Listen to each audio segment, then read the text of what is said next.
Okay, hello everyone. Welcome to our seminar on transportation. So as you all are aware of, IMA has launched a Center for Transportation and Logistics, and we host distinguished speaker seminars every month. So this month we have with us Professor Vikrant Vaze, and he's going to talk to us about models and algorithms for urban mobility planning and making the case for underground trains and flying cars. So a bit about Professor Waze. He is a Tata Family Career Development Associate Professor and the Program Area Lead of Mechanical Operations and Systems Engineering at the Dartmouth College. He's also an affiliate at the MIT Aeronautics and Astronautics at the MIT. He has a MS in Transportation and a MS in OR and a PhD in Transportation Systems, all from MIT. So his undergraduate is from IIT Bombay, and I met Professor Vaze, I would maybe 5 or 6 years back at one of the TSL workshops, and ever since I've been following his work, and I really like his work in the area of large-scale transportation problem solving, and he addresses the problems with very solid and technical methodological areas using both combinations of optimization, game theory, and machine learning. He has also been bestowed with several very prominent and renowned awards like the NSF Career Award, among being one of the best awards that one faculty could aspire for in the early career. So today's work is inspired by the latest technology disruptions that is happening in the space of mobility. In particular, the questions that Professor Vaze will talk about is very, very inspiring and also thought-provoking. So one of the questions that he asked in his first part of this talk is whether the public transit and ride-hailing can coexist, right? And that's a very important problem, even from a India-centric policies that we are having here. And especially, how there are so many different stakeholders that you have to manage for any kind of transportation. It could be drivers, it could be the platform, it could be passengers. So how can all coexist and have kind of a win-win situation in this whole network policies? That's the first piece of the work. The second piece, Vikram is going to talk about the electric vertical, which is electric vehicles. Again, India is also having several disruptions and new startups in this area, focusing both on the charging infrastructure side, but also looking at the other policies for making this a really large success. And as you all know, the electric vehicles has a large influence on the consumer choice as well. But today's talk is going to focus on urban aerial mobility, and in particular looking at some of the decision variables like optimizing the number, locations, the capacity of those particular mobility vehicles, and so on and so forth. Well, without giving too much time to myself, I would give the floor to Vikram, and yeah, I would leave you in good hands. Thank you so Thank much. you. Thank you, Debjit. Thank you for the kind introduction. Hi, everyone. Thank you so much for joining this presentation on this Friday evening. I am very excited to be giving this talk and really excited to hear more about the new center that has come up at IIM Ahmedabad. Um, so as Debjit said, I'm going to be talking about models and algorithms for urban mobility planning. And so that's a very broad sort of topic. And what I would like to do is spend about half of the time talking about a particular study that we did related to urban transportation in a more traditional sense. So we will look at subways. We will look at a case study in the New York City area. And then we will spend the rest of the time, the second half of the talk will be about the eVTOL, as Debjit said. So eVTOL stands for electric vertical takeoff and landing aircraft, or colloquially we can call them flying cars. So that's the plan for today. And so this is joint work with my former PhD student, Keji Wei at Dartmouth, who is now at Sabre, doing airline planning and disruption management. And then it's both the studies are co-authored with Alex Jaquiat at MIT ORC, Operations Research Center there. and also Kai Wang, who's right now a postdoc at MIT, but he's going on to Carnegie Mellon University as a faculty starting in fall.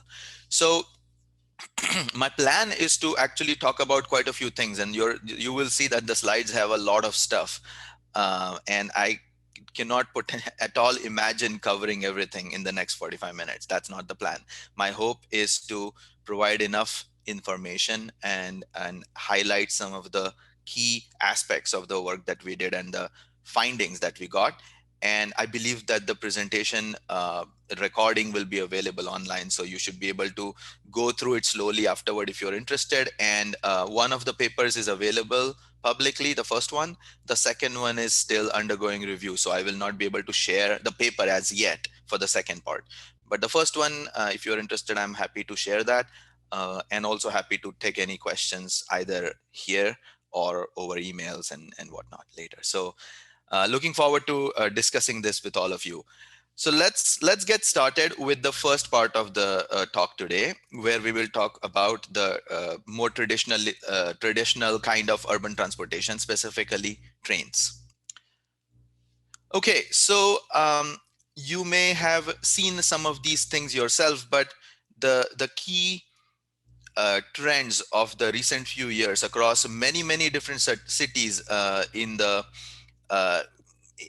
all continents and every part of the world are listed here. One big thing that has been happening is that we have, hold on one second, I'm trying to hide this panel. Okay, let's see. All right, good. Yeah.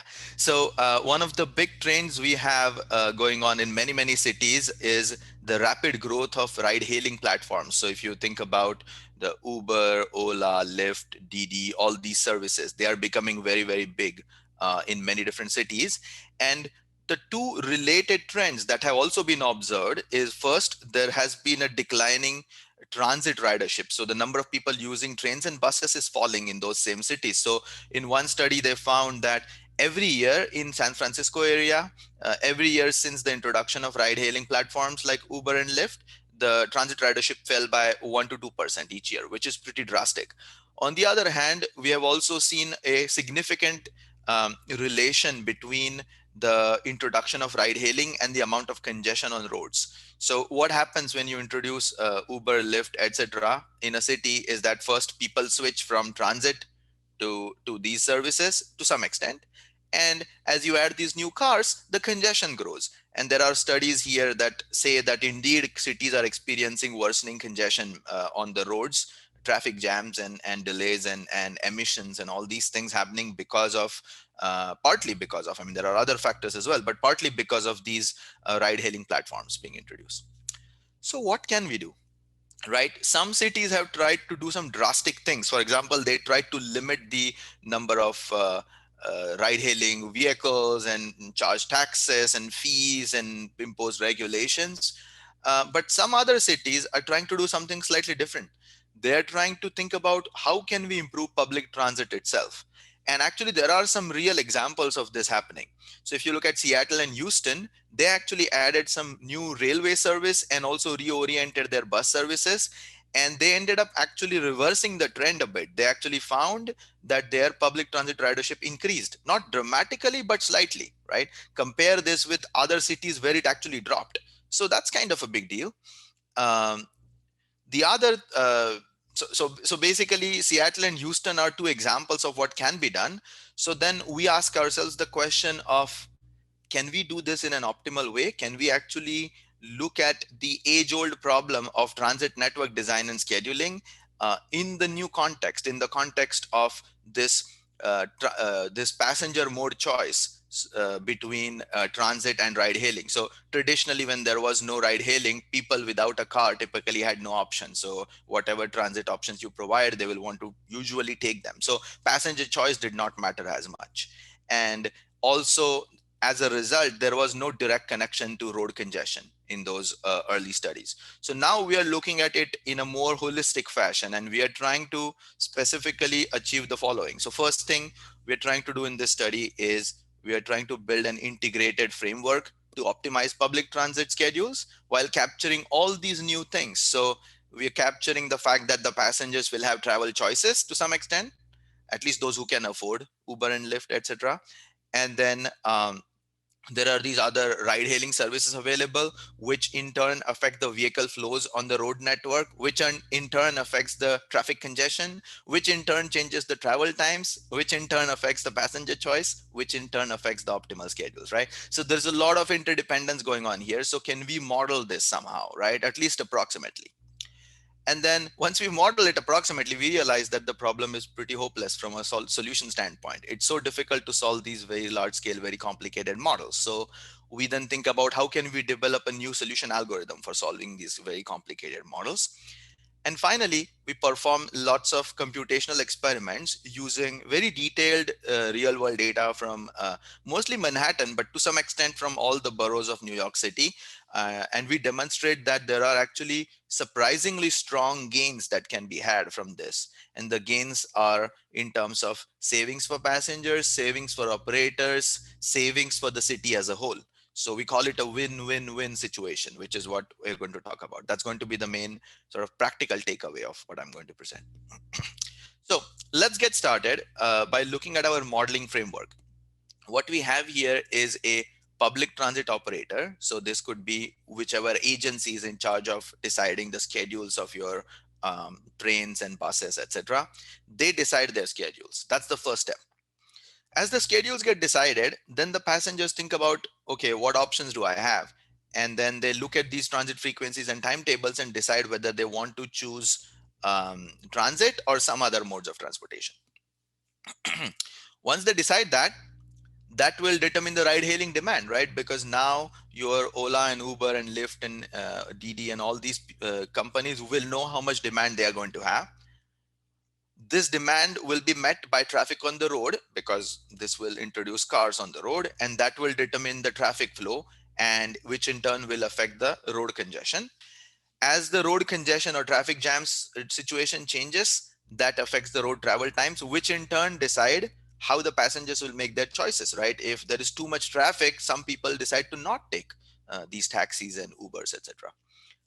Moreover, once you decide the travel times, and the demand for ride hailing, you know, there is surge factors, etc. for ride hailing, right? So the fares depend on these factors, like how many drivers are there, how many customers are there, what are the amounts, what are the travel times on the roads. This will determine the ride hailing operator fares, right? So this will tell you how much it will take for you to go by Uber for every kilometer or every whatever 5 kilometers, etc. This in turn will of course affect the mode choice of the passengers as well. So you can see a lot of interdependencies here. So this is what we are trying to model.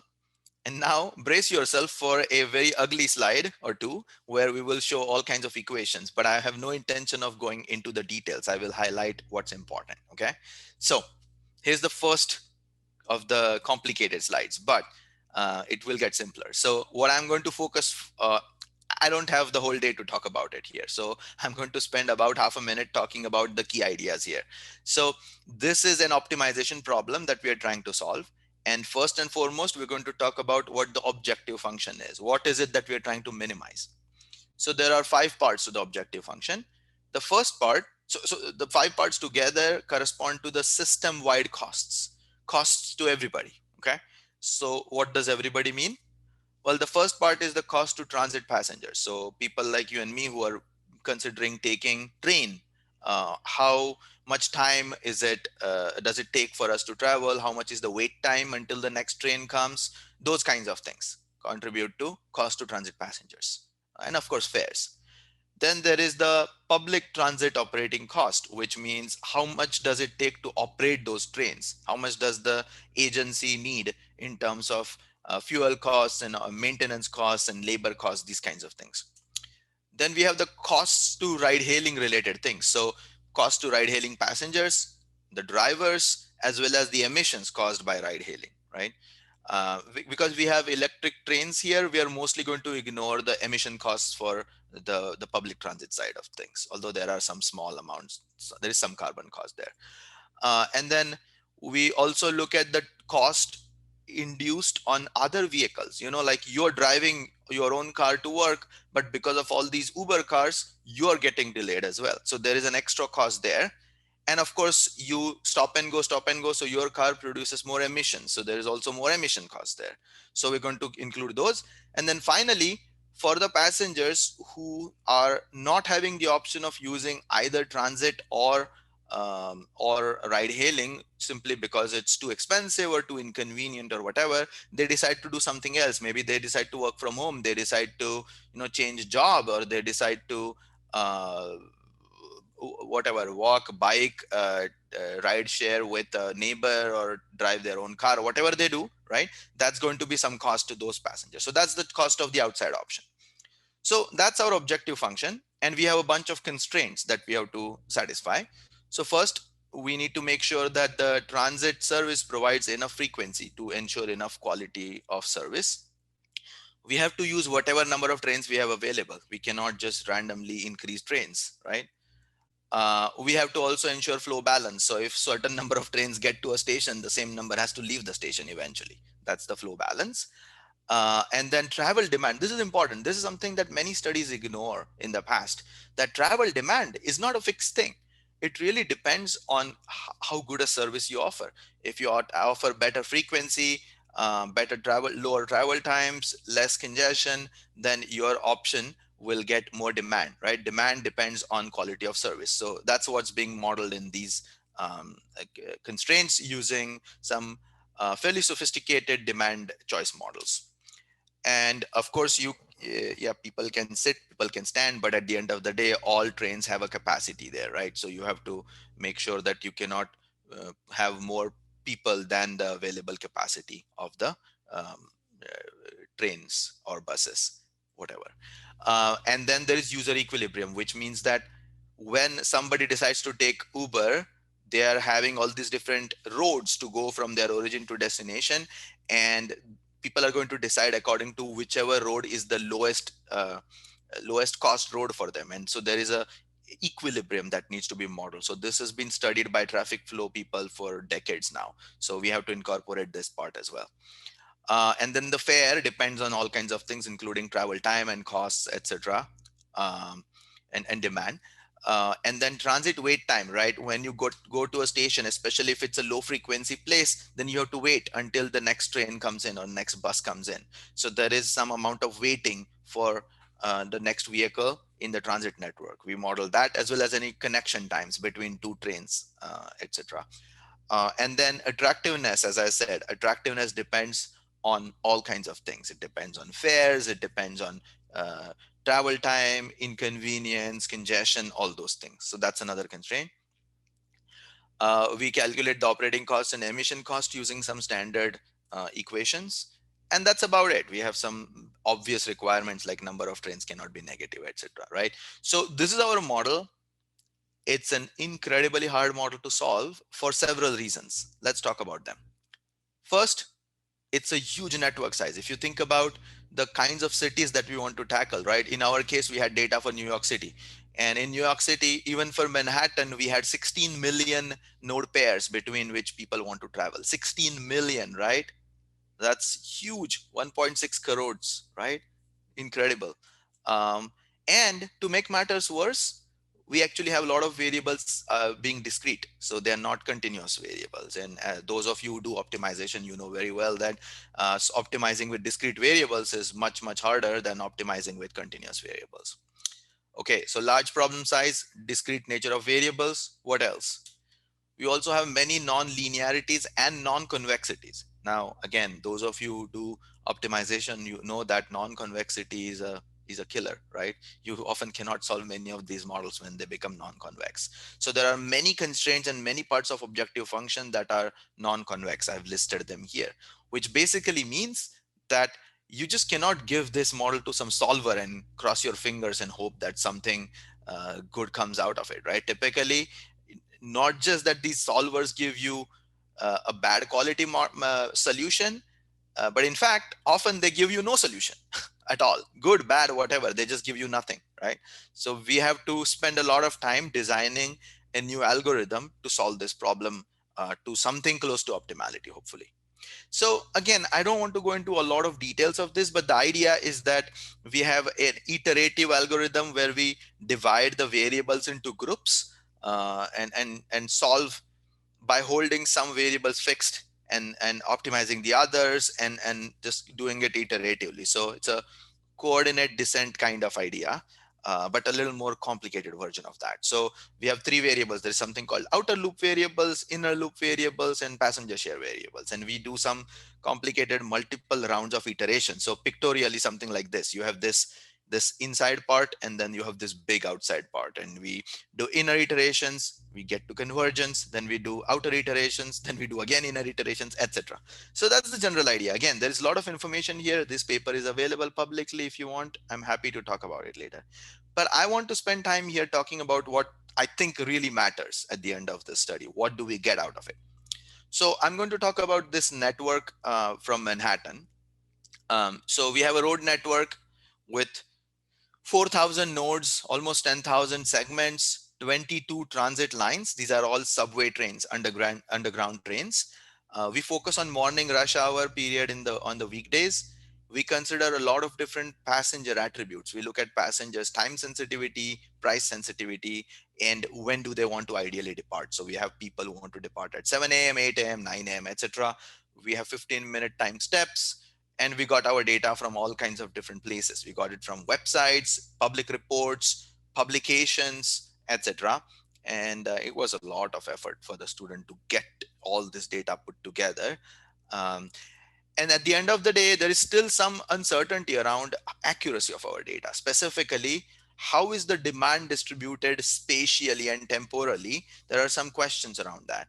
And also there are some questions around how much level of service should the operator provide, right? That's a bit of a that's something that depends on the operator. So what we did is we said, yeah, don't take our word, why not look at all kinds of possible scenarios. So we looked at 9 different scenarios, and if finding holds across all 9 scenarios, then it's a real thing, right? It's a real takeaway. So I'm going to highlight the main findings that hold across these different scenarios.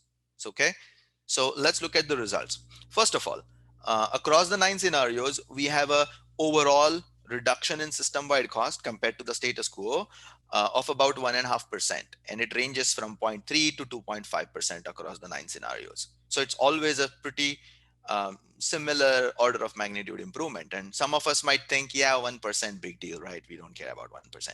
But hold on, let's look at what these numbers are, right? These are very stable improvements. And what is the dollar value here? So the dollar value per day is approximately $3 million on average saving, right? Annually, this is over $1 billion saving on average. And so this is quite a big deal, and this is quite realistic looking at what is driving these improvements. So these top line numbers are fine. Let's look at how it breaks down. Who benefits, right? Are we like inconveniencing the passengers and gaining the operators, or vice versa? Let's try to find out. So there are two main levers of this cost reduction. First, if you look at the operator, so that's the transit operator agency and the Uber and Ola and those kinds of operators. If you combine them, if you look at them together, you have about a $2 million a day saving in cost for those operators, which is fantastic, right? You multiply by some 365 and you get some $700 million annually. That's huge. The passengers also get about $1 million saving every year, every day. So that's again another solid $350 million every year, right? So those are big improvements. Okay, so overall major improvements, maybe not percentage wise, but absolute value wise, major improvements. They are nicely distributed across operators and passengers. That begs the question of why? Why are we getting these improvements? So let's talk about that. So an interesting picture emerges when we look at why. So let me ask you to think about this. So when when given the options, under what circumstances would we take Uber versus taking a bus or a train, especially underground train? Let's think about that, right? Underground trains are really good if the distance to be traveled is long. And that means that yes, you have to walk a little bit to the nearest station, But that's fine, because then you are going to ride in the train for a fairly long distance, maybe for half an hour, 1 hour, something like that, right? On the other hand, when the distance is short, you might be tempted to not take the train, because then you have to walk, and then you sit on the train for like 5 minutes, and then you get off again. So it's too much upfront cost there. Another thing is congestion. If your roads are totally jammed, right, you would say, yeah, I definitely want to go underground, not take these roads. It's crazy out there over ground. On the other hand, if there is less congestion, you're more willing to take a taxi, isn't it? Because then you will go through it pretty quickly. That's exactly what our model tells us, which is nice, and it sort of appeals to our common sense. So we looked at the markets, the origin destination combinations, and we divided them into long and short distance, and we divided them into congested and less congested. So if you look at one extreme, long and congested, you see that our model ends up having more people take transit, take the underground trains, and less people take Uber, right? Ride hailing. Um, on the other extreme, you have the short and less congested areas where you're just going a couple of kilometers or half a kilometer, 1 kilometer, and the roads are quite empty, right? And you don't want to walk. What do? You grab a quick taxi or a rickshaw or whatever. You just take something on the road, right? That's exactly what we see here. So our model actually realizes this. Of course, we don't code this in, but our model realizes this and fine tunes its services such that for those OD pairs, for those markets, less people take transit compared to the status quo, and more people, much more people, take ride hailing. So essentially what we are doing is we are reconfiguring the services such that we are scaling down a bit in places where our underground trains are not that exciting an option for people, and we are doubling down. We are really being aggressive in attracting passengers on markets where trains really have a competitive advantage. So as a result of this, we are aligning the services with the demand, or the demand with the services. We're not forcing anybody to take anything, right? The people can choose whatever they want to choose, and congestion will evolve, and ride hailing operators can pick their fares and whatnot. Everything is as usual. We're not forcing anybody to do anything. But by providing the right kinds of services in the right places at right times, we are able to align them better with demand and benefiting everybody, which I think is exciting. Now, some people would ask, yeah, you have this complicated model, you academics, you want just a very complex model for no reason, right? So we said, okay, fine, let's try to understand what would happen if my model is simpler, right? Why introduce complexity if it's not needed? So we said, okay, let's do the traditional kind of approach, right? Let's test what happens when we ignore congestion. So we get rid of this part of the picture, and let's look at what will happen if we ignore passenger choice. So get rid of the whole thing here, right? More traditional way of doing things. So here are the results. Let's focus on the red column. Optimal is what we did. If you ignore congestion, this is what you get. If you ignore passenger choice, this is what you get. So in this scenario, optimal schedule gives us $4 million gain compared to status quo. Um, if you ignore congestion, you lose 300,000 of that. So not horrible, but still pretty bad. And then if you ignore passenger choice, you lose almost 1/3 of the improvement. So that's pretty bad, right? That's a huge loss compared to what could have been. So the question then would be why? Why is this beneficial to model all these complexities? So what happens when you ignore congestion is that your model thinks that, hey, the roads are empty, there is no congestion. Let's just push more people to taking ride hailing. In reality, though, there is congestion. So those people just get pushed out of the system itself. So there is this huge increase in the outside option cost, right? Everybody gets pushed out, right? That's pretty bad. What's even worse is that when you ignore passenger choice, you build bigger schedules. You believe that, yeah, you need more capacity, and you pour in more money in very intense transit schedules, and you lose a lot of money because of these higher cost to the transit operators. So these numbers tell us that, hey, yes, that model was complicated, but it is all justified in the end because it gives you all these huge savings. So that's sort of the end of the first part here. So what we learned is that by explicitly incorporating passenger choice and road congestion into the traditional transit scheduling models, and by building this complicated iterative algorithm, etc., we have big savings. They're very robust across all scenarios they hold. And we looked at a lot of other scenarios as well that I did not present here. But these are real things. These are not like something that just happens to be the case for these particular parameter values and will evaporate if you change some inputs. No, that's not the case. We did a lot of stress testing of this. And this enables better matching of the demand and the services. So essentially, we are saying that adapting the transit networks and schedules to this new normal, now not talking about the pandemic new normal, still talking about the previous new normal, which is lots of ride hailing everywhere, lots of Ubers and Olas everywhere, right? That new normal can be a win-win-win situation for passengers, operators, and the overall city. Okay. All right, so that's my first part of this presentation. Let's see how much time we have here. Um, Okay, we're fine. So let's talk about the second part now. So I'm going to switch modes here completely. I'm going to go in the air now, right? I'm going to talk about flying cars. So flying cars is just a fun name. The real name that people use, the technical people use, is called urban aerial mobility. And you see these things, right? They're not from some science fiction movie or something. They are actual vehicles. One of them is from Boeing, the other is with Airbus, etc. So I'm going to talk about these things, and specifically, I want to focus on how to design the network when these UM services are offered on demand, right? So this is joint work with Kai Wang and Alex Jakiat, and specifically this focuses on vertiport design. Vertiport is the name for these airports where these vehicles, they go like this, vertically up, basically, right? And they have these fans or propellers or rotors that just lift them up vertically, kind of like an helicopter. So this is how they are advertising it, right? And some people would think that this is some far out, maybe something that will never become a reality. So I want to give you some specific examples of how close and how real some people believe this is. So these are the electric vertical takeoff and landing aircraft, and these are the actual vehicles that have been built.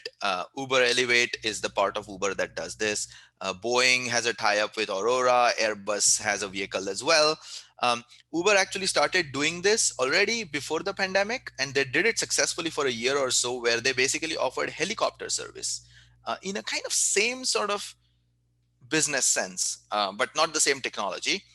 And they did pretty well until the pandemic shut them down, because they were offering them to go to the airports, and that didn't happen. So they were having Manhattan to both all the three airports kind of service. Now, flying drone taxi in Dubai has been tested. I know that NASA has a very big investment in these things, in testing these UAM systems. Korea and Japan have actually tested them in the real world, and they have done actual test flights, and things seem to go well. Now, here's some interesting things. So the target for fares is $2.50 per mile. So the idea is that whenever the roads are very congested and you want to go a pretty good amount of distance, right? Good distance, these vehicles can take you there in 200 miles per hour speed, while on the ground you're crawling at 5 miles per hour or something like that, right? So you can go from one end of the city to the other end of the city in 10 minutes, while driving you would need some 3 hours to do that, right? That's the sort of business model here. That's the sort of appeal to people. And so Uber has recently identified LA, Dallas, and Melbourne as their first three cities. And they're talking about year after next, 2023 is when they're going to launch it. And then separately, there is, by the way, I talk about Uber and NASA and all these US centric things, but there is actually more progress elsewhere. So if you think about, there is European, a few European companies. There is something called Lilium in Germany. They have a tie-up with Orlando, and they are going to launch a service in 2025 in Orlando. They are quite ahead in this process. There is Hyundai, the car and the engine manufacturer company, already has a nice prototype, and they are doing lots of tests in Korea and Japan already.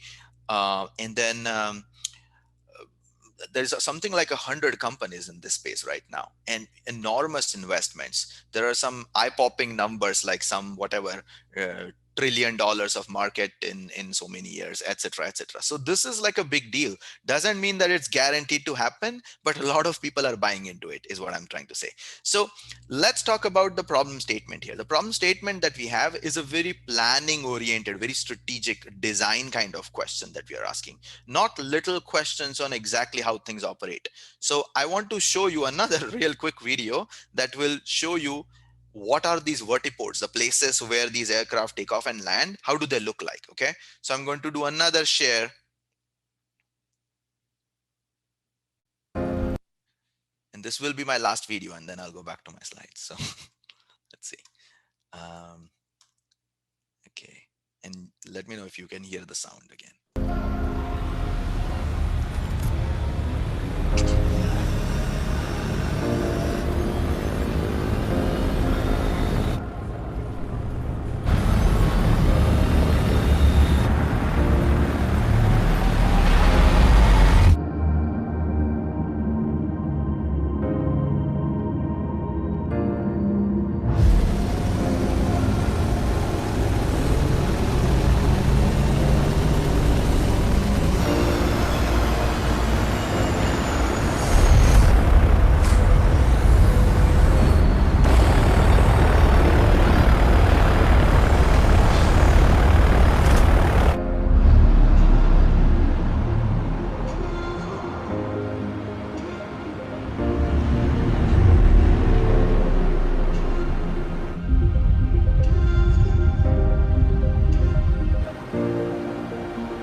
All right, that's enough. Now let's go to our presentation, and let's talk about what we did actually.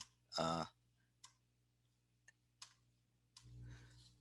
okay, so so what we are trying to do here is, since there is a lot of talk and a lot of potential here, we try to understand how would we go about designing these things, right? Let's say we are one of these companies and we are trying to create this network, right? The biggest thing that is right now not there is a clear understanding of where should these vertiports be located, how large should they be, and how many should there be, and then how big a fleet should these companies have.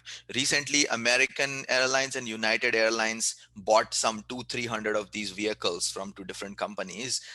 So this is a big question, right? How big should everything be? How big a fleet? How big the network, etc. So here's an example. This is Manhattan. So we have an example of 4 vertiports, a network with only 4 vertiports, and then there are these catchment areas where people will take like a ground transportation locally, go there, and then fly somewhere else or fly somewhere else, etc. Right? And these are the vertiports that we are trying to design. So we want to know what's the number, location, and capacity of vertiports. It's a very strategic question, right? Not talking about the low down nitty gritties of how to operate this. However, you may ask, what's new here? From a mathematical standpoint, isn't this similar to all kinds of other transportation models that people have talked about? So there are some novelties here which have not been modeled by any of the other researchers. So you would have seen lots of research in ride sharing, right? What's different between ride sharing and here? We have dedicated vertiports for takeoff and landing. Ride sharing does not have any dedicated places where they have to start and end ride sharing, right? What's different from one-way car sharing? Well, we have passenger pooling, so we combine passengers from different places, right? I mean, if I want to go somewhere, Debjit wants to go somewhere, and we are right in the nearby area, then we will share our ride, even if we don't know each other. There is centralized vehicle operations, which means that they will tell me which vertiport I should go to. That's a uniqueness here, right? Of course, something nearby so that it will be okay for me, but they will decide. There are many phases to the trip. you drive somehow, or you take a ground Uber or walk or whatever to a vertiport, then fly, and then finally go to your destination by walk or another taxi or whatever it is. So these multiple trips and multiple phases are necessary, as compared to car sharing, where you just like pick up the car at origin, drop off at the destination. So it's very different. Again, very different from traditional airlines, because traditional airlines do not do on demand business model, and they know pretty well how much demand will there be, because they will sell the tickets ahead of time. So this is a very different situation again. Now, I want to highlight two major reasons why this is a research question that's complicated. One is the interdependencies between these strategic decisions around where the vertiport should be, etc., and the tactical decisions. So tactical decision would be how many flights to operate from where to where in what part of the day, and how to charge them. Again, charging is a big thing. How to park them, where to park them, and how to rebalance your fleet, because people often want to go in one direction, and then you have to send some empty planes the other direction to balance everything, right? That's part of the cost as well. So there is significant dependence on, like, how these other decisions are made depends very much on your strategic decisions, and the cost of operating the whole thing is going to be dependent on everything, right? So I said that I want to only model strategic decisions, but how expensive are those strategic decisions depends on these tactical operations. So we need to also model them. So there is that long-term, short-term interdependence, and another huge interdependence is demand-supply interdependence. So unless you offer high quality service, people will not come. And unless people come, you cannot offer a high quality service, because if you have only one person showing up every hour, you cannot operate a good swift schedule there, and then there will be delays and so on, right? So demand and supply go hand in hand. So we really need to have a good handle on the demand side of things as well. Okay, so this is the plan for the remaining whatever minutes I have, right? So I want to quickly provide an overview of the optimization model and a quick overview of the discretization algorithm. I'm going to breeze through these things. I really want to focus on the solutions and the takeaways, the practical takeaways, which are very interesting. Specifically, we find where to build vertiports in New York City. We also find where to transport passengers and where to just send empty flights, empty planes. And then we also look at 12 different cities in the US and identify what their network structures look like. So there is a lot of fun stuff here, and hopefully you can get some takeaway for your city in mind as well. But so I want to kind of quickly go through these things. They are available in the recording. You can pause and read them later. Okay. So what's the model like? This is our model. So at the top, we have strategic planning. So we decide where to deploy the vertiports, and how large should be the fleet.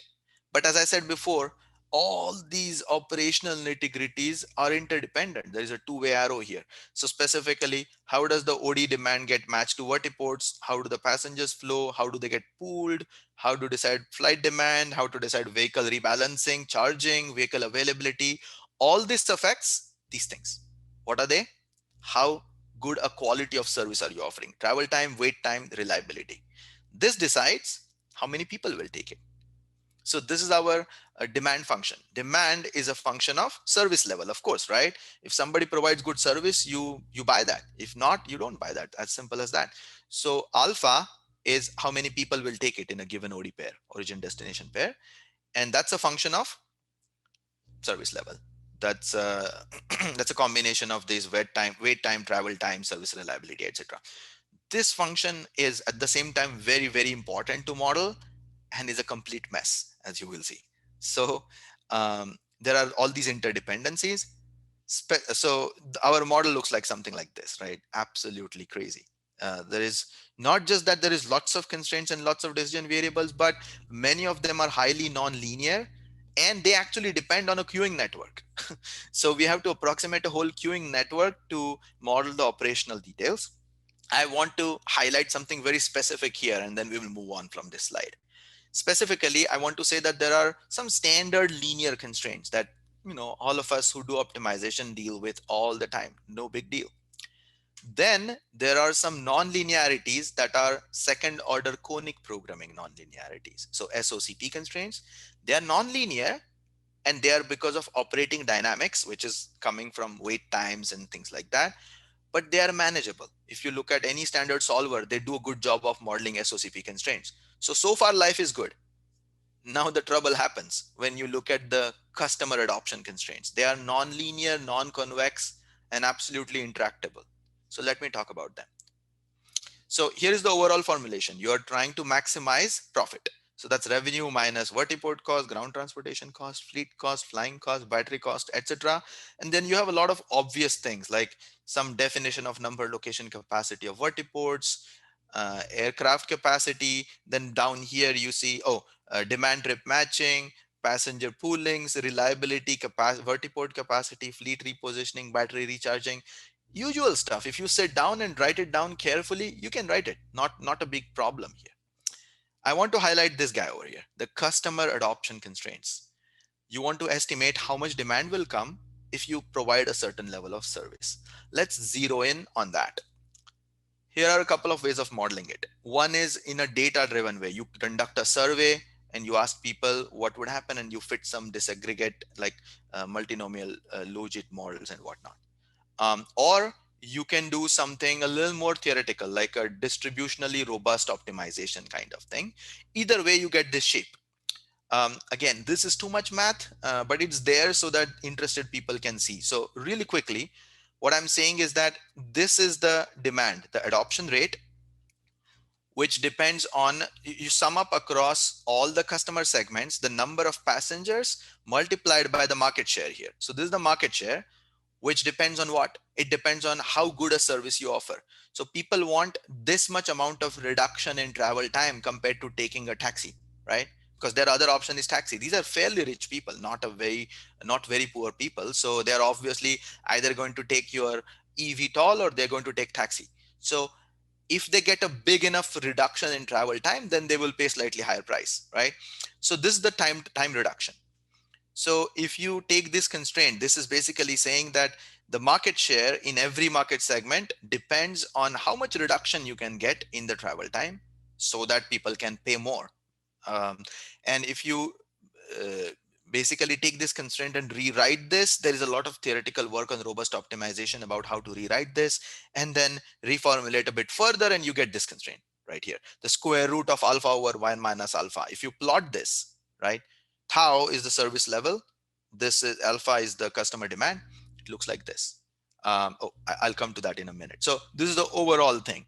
You have the tractable model, your usual second order conic mixed integer conic programming model, relatively easy, but then this makes it a problem. So we develop a new iterative discretization algorithm, which basically discretizes. So it says, okay, we're not going to look at the infinite possible values of customer adoption, but discretize, right? What's the problem with discretization? If you discretize too coarsely, if you pick few points, you get poor solutions. If you pick lots of points, you cannot solve it, right? So we are trying to retain computational tractability and obtain provable quality guarantees. So we are guaranteeing with being within a certain percent of optimality, which is the fun part of this optimization. So how do we do it? Remember, this is our function, tau, which is the service level, versus customer adoption. What's happening here? We have a concave part and a convex part, right? So we discretize. Okay, this is discretization. So which means that instead of looking at all these infinite points, we look at all these specific places only. What happens? It's coarse discretization, so you don't get a good solution. What if you do very fine-grained discretization? Yeah, that's great, but you cannot solve it. It's too complicated. So what we do is dynamic discretization. So we say that, okay, we're going to start with a coarse discretization, and as we identify promising regions, I will discretize more and more in that area and explore with a fine comb. I will explore that region carefully. So that's the general idea. We also use some other tricks where instead of this kind of discretization, like a step function, we draw chords. These are chords I'm drawing basically. So you see that the gray region grows, right? And then if you discretize on the outer side, then you get a more optimistic bound. So this provides guarantees for those of you who are interested in sort of solution guarantees. This provides guarantees of being within certain percent of optimality. Okay, so the dynamic discretization is the key. So what I do is, let's say I start with this discretization, just 1, 2, 3, 4 points, and then my optimal solution is here. So I say, oh, okay, this region is promising. Let me discretize more. So I add this point and this point right here, this point and this point, and I discretize further. Now you see this lined region got added to your to your feasible area. So now you have a better chance of getting a better solution. So exciting. Now the cool thing here is that the the optimistic and pessimistic models, right, the lower bound and the upper bound models, if you solve them separately, they actually give you not a very good solution. What happens, which is a very interesting phenomenon we observed, is that if you discretize one of them and solve them, and then you rediscretize both of them based on this identification of promising feasible regions, you actually benefit both models. So solving them in tandem ends up being much better, much faster for your solution. So you start with a pool of discretized points, you solve your lower bound model, you solve your upper bound model. Okay. And you get lower bound, you get upper bound. You check, is this good enough? Is it close enough? Am I all set? If yes, great. If not, learn what are the promising regions from both sides, left and right, and put those into the pool, add all those new rates, and repeat the process. This is our approach. It tackles these crazy nonlinear functions. It tackles the interdependence, and it's, as I said, it's based on the promising regions. All right, so let's look at what we get at the end of this process. So here is our performance. Okay, I'm going to look at a case study first from New York City. And we get all kinds of inputs from Uber Elevate. We get New York City Yellow Cab data, very famous data set. We get information from Census Bureau. We get that from the Bureau of Transportation Statistics website. And we also identify candidate vertiport locations to pick from, right? We cannot just have vertiport anywhere in the middle of the road or something. So we pick some candidate locations and we run our model. So our model converges to optimality in about 20 iterations within 1% of optimality. Remember, we can prove the gap here. That's the nice thing of having both bounds. Um, so here are our results. A busy slide, but I'm going to quickly break it down for you. At the top, we have our solutions. So what you notice is that optimality gap using our algorithm is always less than 1%. And the run times, as you increase the scaling for demand. So from left to right, we are having more and more people take the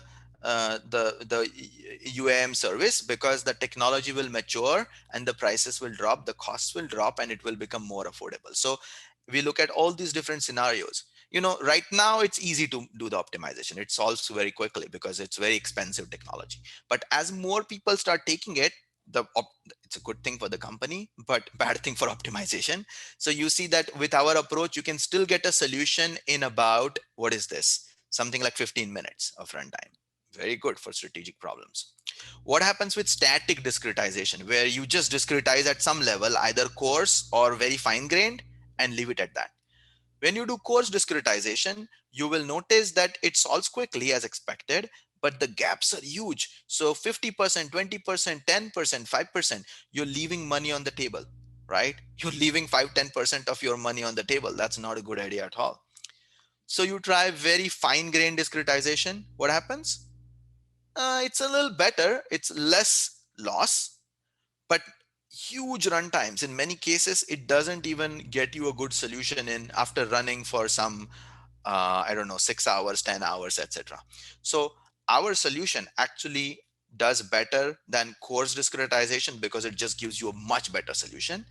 And it actually beats fine grained discretization in terms of both runtime and quality. So it's a clearly better approach compared to anything static that you can think of. Finally, last couple minutes, I want to tell you something which we are excited about, the practical findings here. Okay. So first and foremost, we start by looking at what would happen if Uber like company used our network, our model to design their network.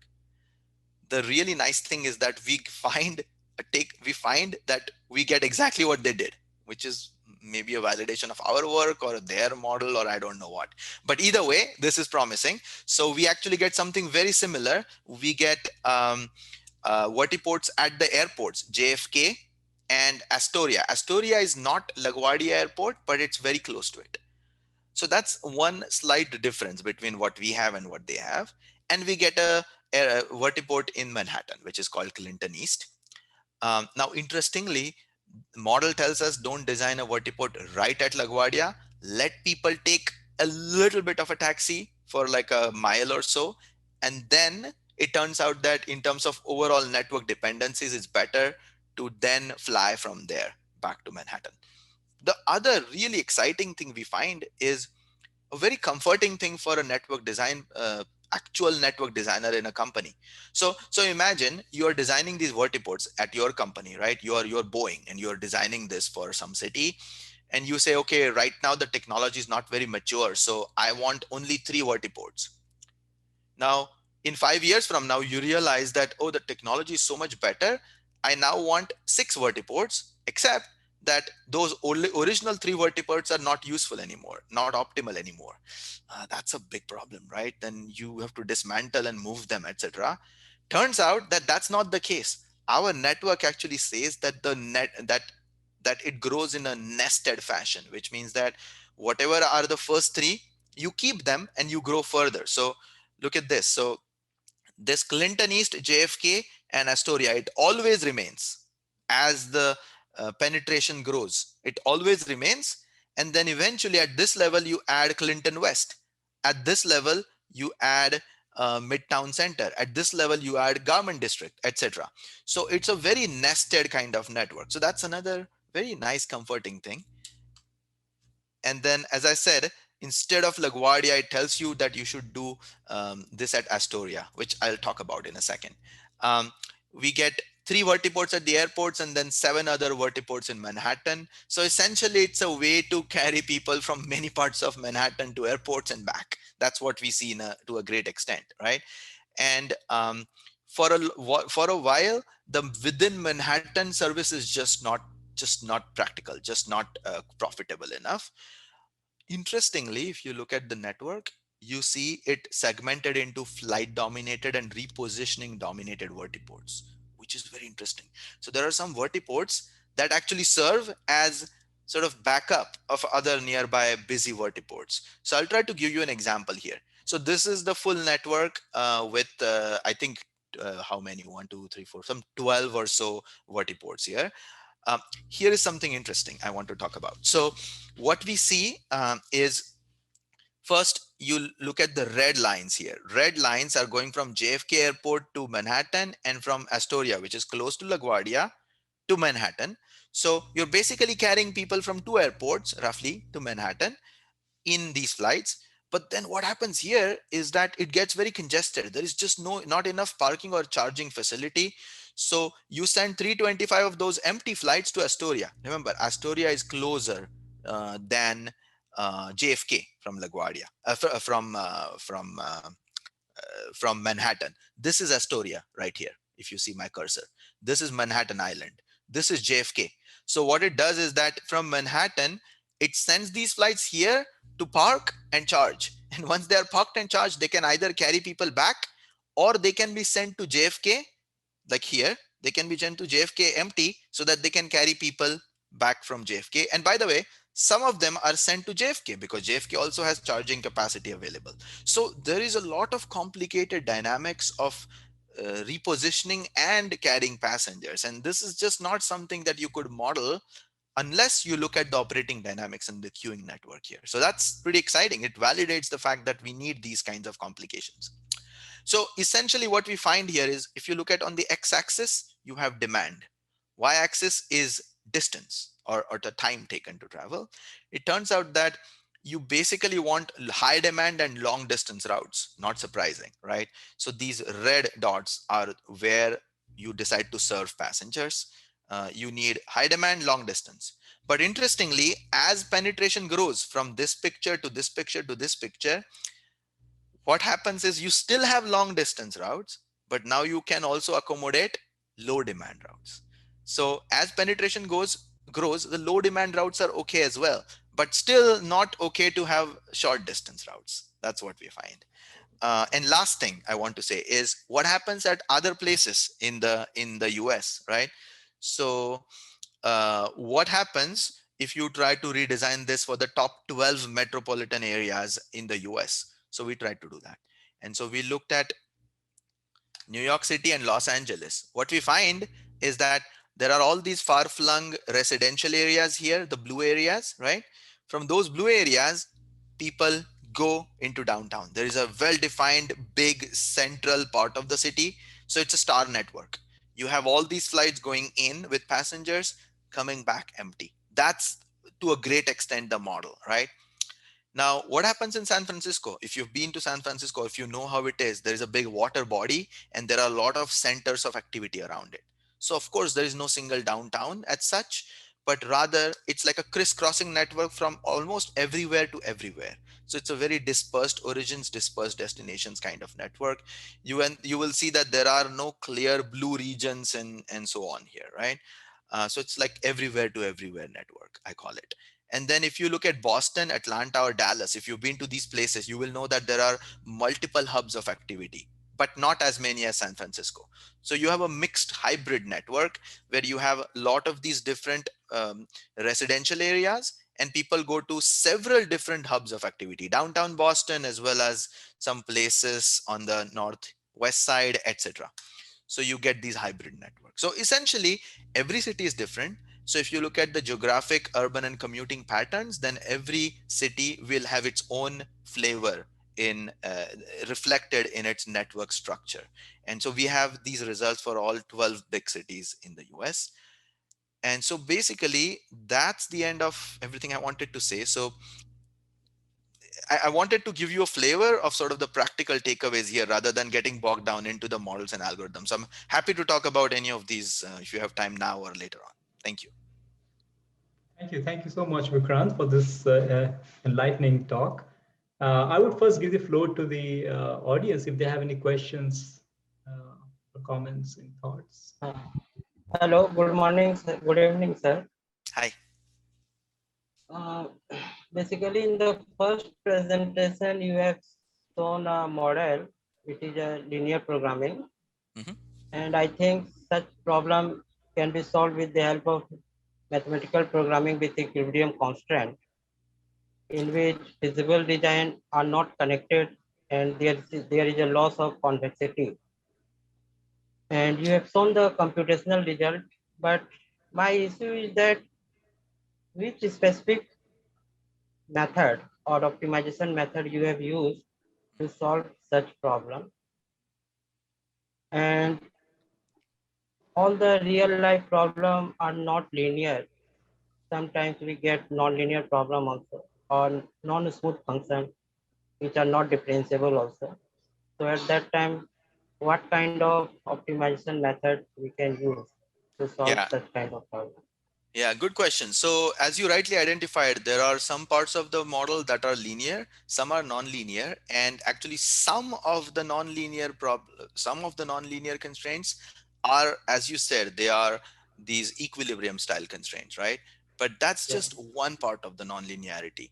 And if you look at these solvers that deal with non-linear sort of equilibrium style constraints, they require a lot of other things. They cannot solve it for a certain problem size or larger. They cannot solve it with a lot of discrete variables, and they cannot solve it with other kinds of nonlinearities. Most importantly, we have a lot of different kinds of nonlinearities, and this is a very common feature of many transportation problems. So people typically just ignore the nonlinearities. They say, yeah, this is hard, so we're going to assume the demand to be constant. So one of the things that we learn in this research is maybe that's not a good idea.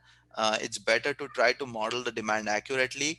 And as a result, coming to your question of how to solve it, really our answer is that I have not come across any general purpose solver that can solve these arbitrarily complicated models. So you really have to sit down, think about the problem structure, and devise an algorithm that's appropriate for its level and type of complexity. So this, I'm saying, it holds for both parts of today's talk as well as many other things we have done.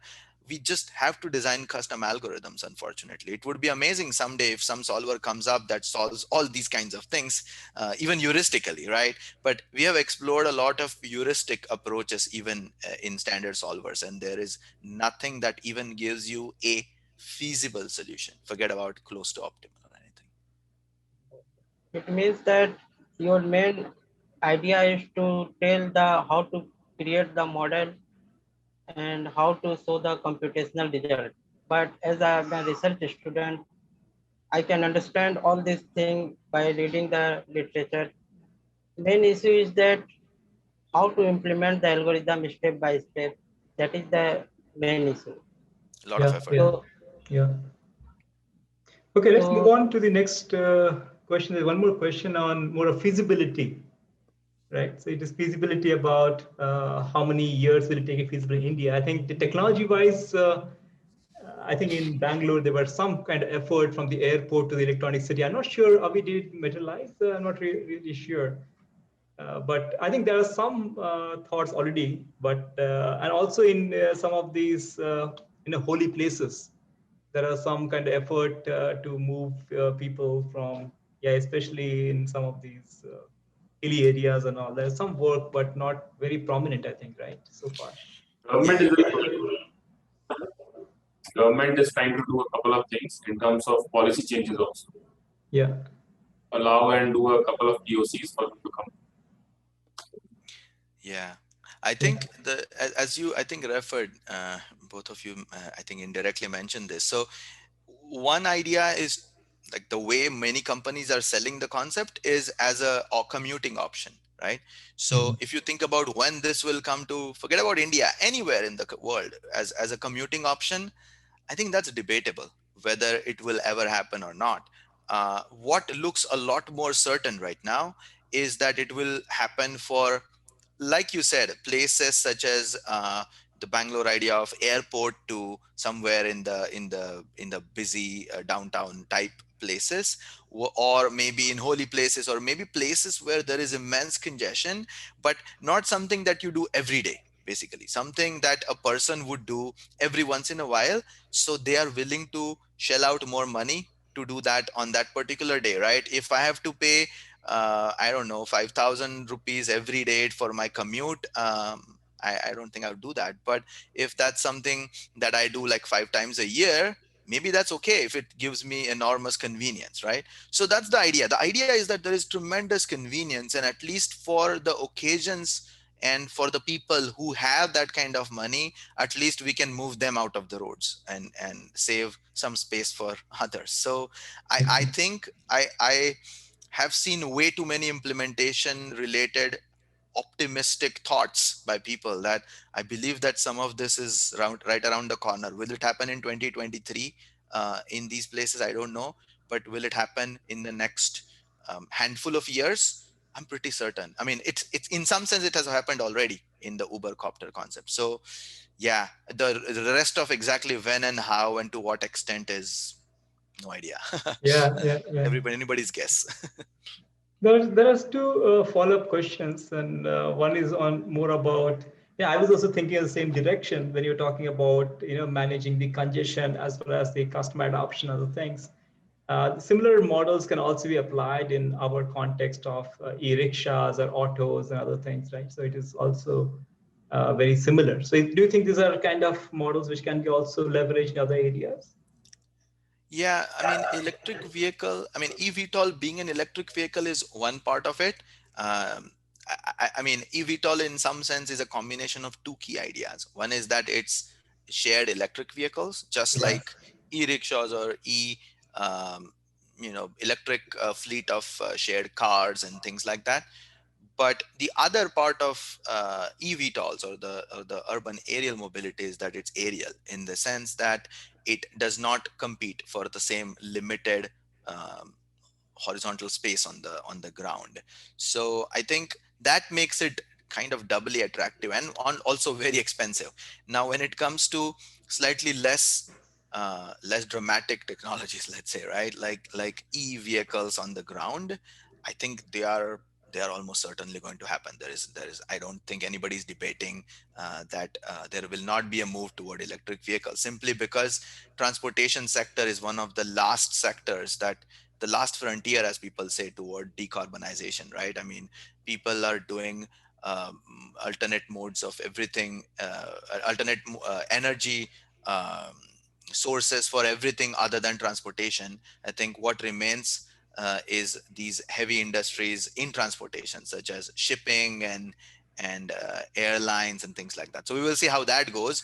But at least local transportation wise, I think e-rickshaws, e-cars, e-everything, e-scooters, that's another exciting thing. All those things are, I mean, here and happening, and only will grow from here on, I think. I think one thing that distinguishes at least India from other countries, or maybe even Thailand to a certain extent, other countries, is we have multiple different modes of transport on the same lane, right? Unlike in US or in Europe, where predominantly it is only cars, right?